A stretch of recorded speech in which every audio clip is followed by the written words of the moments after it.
Hello friends, welcome back again to my YouTube channel, Career Advice and Visa Information. First of all, I would like to give you the special thanks for the new subscribers and the person who likes my videos, and I'm very thankful to all those person who put comments in the comment section. This gives me a lot of motivation to create these videos, these informative videos for all of you guys. So let's start today's video. Today's video is all about the living cost and the budget for while you are in New Zealand. So I have divided in different component while we're discussing all these areas. The course fees, basically accommodation, electricity, food, transportation, phone and internet, and what would be your annual earnings and what would be your saving at the end of the year. So please watch this video until last. So let's start. We will discuss about the fee structure first of all. So I just take like 3-4 universities in different region. So one of them is Victoria Universities. So Victoria University is one of the premium universities, and it gives you a course for 1 year between $18,000 to $27,000. When we discuss about the fee structure, please remember we only discuss about yearly fees basically. So if your course is duration of for like 1 year, so I'm sharing it with you. If your course duration is for 2 years, just multiply this course fees multiplied by 2 years. And if you have like a PhD like 3 years, you have to multiply it by 3 years. University of Auckland gives you a course between $20,000 to $25,000. University of Otago and Massey universities are very cheap and affordable. So University of Otago is in South Island, so it gives you a course between $15,000 New Zealand dollars to 17,000 New Zealand dollars a year. Massey University, again in the same budget, it gives you a course between $15,000 to $18,000. Please remember guys, it doesn't matter when the which university is the top, which university is the low rank. Basically at the end of the day, like most of the people, when they leave their home country, they are more than qualified enough. It's just a entry ticket for to coming back to any part of the world. So don't worry about the ranking wise, just go for, my recommendation would be just go for the cheapest one. Which college or university can give you a weekend classes. Some of them really offer like Saturday and Sunday, so those are the best classes basically from my perspective. So you need to choose like minimum days of studies, but of course you need to study at least 20 hours a week, which is mandatory for every course. So just go only for the cheapest course. My recommendation would be studying in New Zealand for more than 1 year. So the immigration officer will definitely going to ask you like how you're going to afford your studies. So you need to show your funds up to 15,000 New Zealand dollars per year. So if you want to come alone, you need to show a funds of $15,000. If someone is going to accompany you, you have to also show his or her fund basically. So just calculate this accordingly. And if you want to study like say example less than a year, say for example 3 months course, so the minimum supporting funds you need to show to the immigration is $1,250, like $1,250 per month. If you have a study like for 3 months, you have to multiply it by 3 months, which is comes roughly like 3,750 or 4,000 New Zealand dollars for 3 month studies. So you have to calculate accordingly. You have to take a medical insurance coverage, which gives you a annual premium of between 600 to 900 New Zealand dollars per person. Please remember your corona disease should be covered in that premium. And I also would like to add you dental disease are not been covered in New Zealand. So if someone has a dental issues, they need to fix it in their home country, otherwise it's very expensive. So for example, if you want to remove your wisdom tooth, so it costs you $250, so which is not cheap. So please consider in mind this kind of specifically requirements. Insurance is mandatory. So let's comes to the accommodation part. For a 3 to 4 bedroom house in May 2020 in Auckland, the rent was 565 New Zealand dollars to 640 New Zealand dollars, which is very high. Rent component in New Zealand is very high, so you need to be considered on that point of view. Because you are coming as alone, so I don't think it's 3 to 4 bedroom house would be worthwhile. You can take 1 bedroom studio in Auckland region, in Auckland city area, around like $250 a week.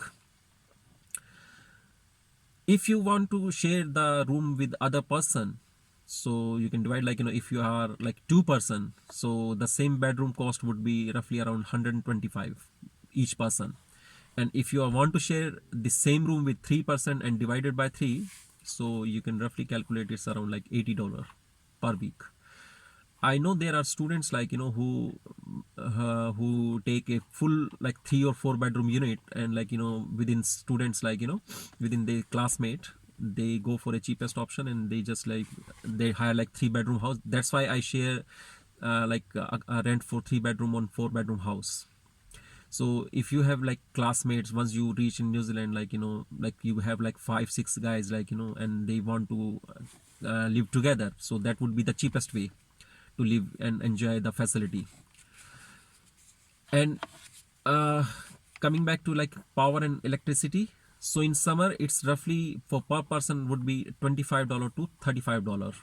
And in winter season, of course, the power will increase around consumption, because increase it's 20% upfront. My electricity bill roughly comes around 200 to $225 monthly, because I consume a lot of electricity. I don't have a water geyser as on gas, so it runs on electricity, which consume a lot of power, and it's 100% all every day. And other component is, like, I use a lot of heater and electric blanket, because I really can't tolerate cold. So I have allergic rhinitis issues, so like cold is not tolerable for me. So let's come back to like food and grocery.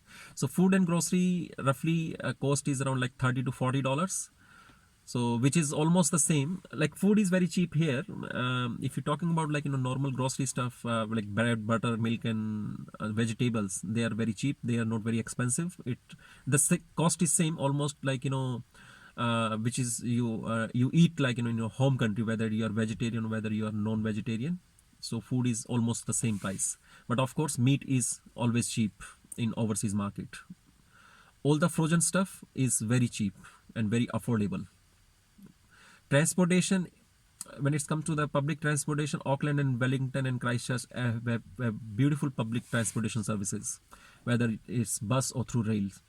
Both are very cheap and affordable. Even from rural area, you can available bus service. And specifically when we talk about Auckland, people are coming from, like, around, like, say 125 kilometers, like, say for Takapuna, or like, Pukikoi, which has a train journey of around like roughly 1 hour or 1.5 hour approximately to the city center. So these are very cheap, and every student gets a discount on public transportation, which is roughly 20% discount until you studies here. So if someone can afford the own car, of course petrol is very cheap, so you can save a lot of time on the transportation side to and fro from home to your college or something like that.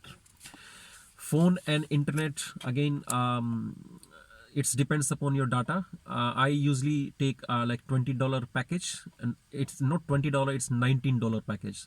So in this $19 you can absolutely give a free SMS to anyone, like, there is roughly like 1,000 SMSs, or like, there's some limited like 200 or 300 minutes of local call within New Zealand.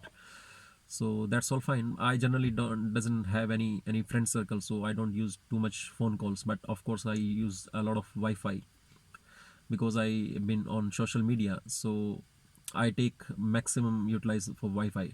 And I also like to add here one thing, like, Wi-Fi is absolutely free in most of the New Zealand location when it comes to the grocery centers, biggest grocery centers or biggest shopping mall in Auckland, Wellington, Rotorua, Dunedin or Christchurch. Most of the city areas there, you will find a lot of free Wi-Fi zone basically. So the last topic I would like to hear at you, how much is the earning, whether it is affordable or not. Guys, I'm not the best person to answer this question. Let's calculate in this way. If you coming for a 1 year study here, every semester, after you have a examination, you will get 2 weeks holidays. So we take 3 semester multiplied by 2 weeks, which comes 6 weeks. Plus at the end of the course, you will get 6 weeks as holidays. So which is again like 6 plus 6 is equal to 12 weeks. So one person can work full time in a 1 year for 12 weeks. 12 weeks means 3 months, more than enough. So I'm talking about this February to February session.